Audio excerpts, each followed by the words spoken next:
Today, I'm going to show you how to read people's minds and pick up unspoken issues by understanding everyone's body language in just a single video. Let's start with the legs. If you want to decode the world around you and interpret behavior accurately, you need to pay close attention to the legs and feet. See, the thing is that we were taught since we were kids to fake our facial expressions so others won't notice what we are feeling. But the thing is that all our body communicates what we are feeling, and since we are never taught how to hide our emotions from expressing in the lower parts of our body, they in turn become the most honest expressions of how we are feeling. The first type of movement are happy feet.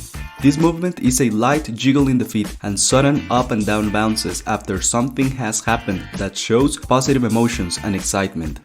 This can also be seen when someone is sitting down and their up and down movement of the legs is reflected in a slight up and down movement of their shoulders and head.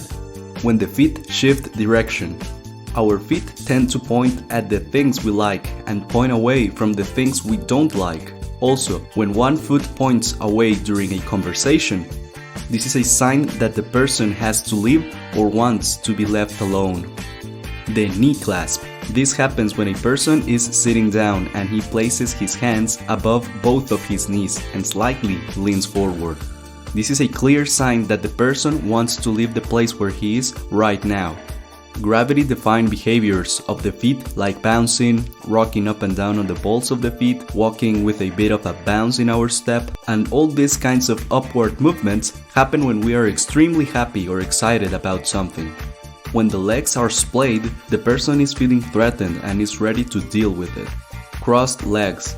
When we feel comfortable and feel confident, we cross our legs in different positions. Because if you feel threatened, you wouldn't do this, as running away would be more difficult than if you had your legs uncrossed.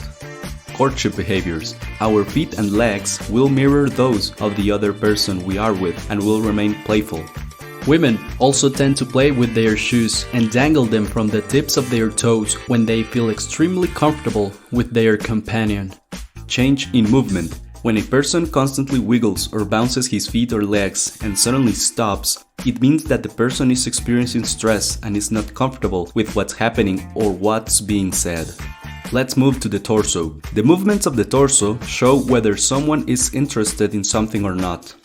When someone leans forward and directly at someone else, it means he's interested. On the other hand, if the same person leans backward and turns to the other side, it means he's not comfortable and would rather be with someone else. Shielding behaviors like closing your arms or putting objects between you and the other person is a clear sign of annoyance and discomfort. So pay attention every time someone hugs an object or plays with something in front of their chest when you're discussing an important issue. Our clothes are billboards upon which we can advertise our feelings, self-worth, and intentions. Businessmen dress for success. During courtship, we dress sharp. And at home, we dress for relaxation. For that reason, it is important that we wear clothes that are congruent with the message we want to send others. The same goes for our physique. People will draw conclusions based on how fit we are, whether you like it or not. That's why I think understanding body language is ultra important, and I want to suggest you study the book What Everybody Is Saying by an ex-FBI agent and body language expert. You can download the audiobook for free by signing up to your audible.com free trial. When a person is really sick or really traumatized, the brain has other priorities and grooming is not one of them. We can use, within context, a person's lack of grooming to make assumptions about a person's state of mind or health. Moving on to the arms. When there's plenty of movement in the arms, it usually means that the person is happy and feels joyful. On the other hand, when the arms quote-unquote sink, these movements tend to reflect negative emotions like disappointment and hopelessness.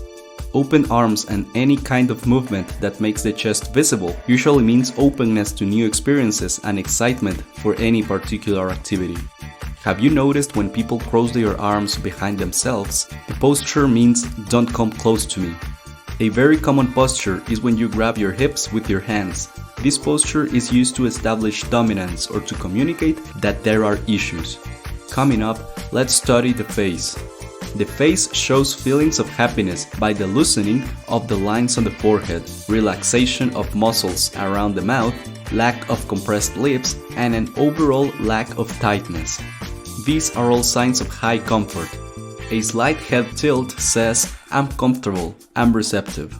We narrow our eyes when we hear something we don't like, and we open them to the fullest when we like something that's being said or shown, because opening our eyes lets more light into them. Blocking your eyes is indicative of concerns, dislike, and disagreement. Strong gaze can mean love, interest, or even hate. Just as you will intently gaze at your partner, a serial killer can intensely look at his prey. A strong gaze really means interest, but not what kind of interest. Disappearing lips means stress and anxiety. Chin up means a positive state of mind, while a chin down means a negative one. I made a video a couple of months ago showing how to use confident body language and avoid showing insecurity, which will help you a lot.